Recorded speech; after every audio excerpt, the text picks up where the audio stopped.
Hello guys, welcome back to Edu world.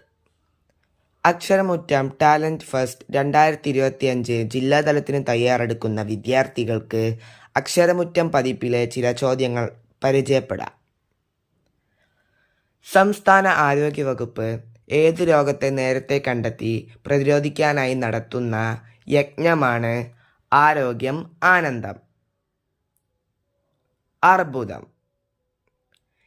ഇന്ത്യയുടെ ആദ്യത്തെ under water മ്യൂസിയവും കൃത്രിമ പവിഴപ്പുറ്റും രൂപകൽപ്പന ചെയ്യുന്നത് പ്രവർത്തനം അവസാനിപ്പിച്ച ഏത് യുദ്ധക്കപ്പലാണ്? INS ഗുൽദാർ. ഇസ്രായേൽ ഇറാൻ സംഘർഷത്തിൻ്റെ പശ്ചാത്തലത്തിൽ ഇരു രാജ്യങ്ങളിൽ നിന്നും ഇന്ത്യക്കാരെ സുരക്ഷിതമായി തിരികെ നാട്ടിൽ എത്തിക്കാൻ നടത്തിയ ദൗത്യം ഓപ്പറേഷൻ സിന്ധു. അന്താരാഷ്ട്ര ഒളിമ്പിക് കമ്മിറ്റിയുടെ അധ്യക്ഷയായി തിരഞ്ഞെടുക്കപ്പെട്ട ആദ്യത്തെ വനിത ക്രിസ്റ്റി കവൻട്രി. മയൂരശിഖ. ജീവിതം, അനുഭവം, അറിവ് ആരുടെ ആത്മകഥയാണ്? MS വല്യത്താൻ. ISROയുമായി ചേർന്ന് സ്വന്തമായി ഉപഗ്രഹം നിർമ്മിക്കാൻ ഒരുങ്ങുന്ന ഇന്ത്യയിലെ ആദ്യത്തെ സംസ്ഥാനം അസം. മൈക്രോസോഫ്റ്റ് 2025 അവതരിപ്പിച്ച കാലാവസ്ഥാ പ്രവചന AI മോഡലിൻ്റെ പേരെന്ത്? അറോറ. ഇൻ്റർനെറ്റ്, ഡിജിറ്റൽ സേവനങ്ങൾ എന്നിവ ഭരണഘടനയുടെ ഏത് ആർട്ടിക്കിൾ പ്രകാരമുള്ള അവകാശത്തിൻ്റെ ഭാഗമാണെന്നാണ് സുപ്രീം കോടതി വിധിച്ചത്? ആർട്ടിക്കിൾ 21.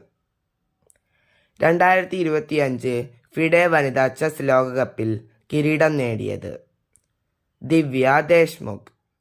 അതിക്രമങ്ങൾക്ക് ഇരയാകുന്ന സ്ത്രീകൾക്ക് അടിയന്തര സഹായവും പിന്തുണയും ഉറപ്പാക്കുന്ന കുടുംബശ്രീയുടെ പദ്ധതി സ്നേഹിത. ഇന്ത്യയിലെ ആദ്യത്തെ മയ മ്യൂസിയം സ്ഥാപിതമായത് എവിടെ? മൗസിൻറാം, മേഘാലയ. കേരളത്തിലെ ഏതു വന്യജീവി സങ്കേതമാണ് അടുത്തിടെ ചിത്രശലഭ സങ്കേതമായി മാറ്റാൻ സംസ്ഥാന സർക്കാർ തീരുമാനിച്ചത്? ആറളം വന്യജീവി സങ്കേതം. 2025 ഇന്റർനാഷണൽ ബുക്കർ സമ്മാനം നേടിയ ബാനു മുഷ്താഖ് ഏത് ഭാഷയിലെ എഴുത്തുകാരിയാണ്? കന്നഡ. കേരളത്തിലെ ഡിജിറ്റൽ സർവകലാശാല വികസിപ്പിച്ചെടുത്ത AI പ്രൊസസ്സർ കൈരളി. ഇതിൻ്റെ രണ്ടാം ഭാഗവുമായി നമ്മൾ ഉടൻ തന്നെ വരുന്നതായിരിക്കും. അപ്പോൾ നന്ദി, നമസ്കാരം. Thank you for watching.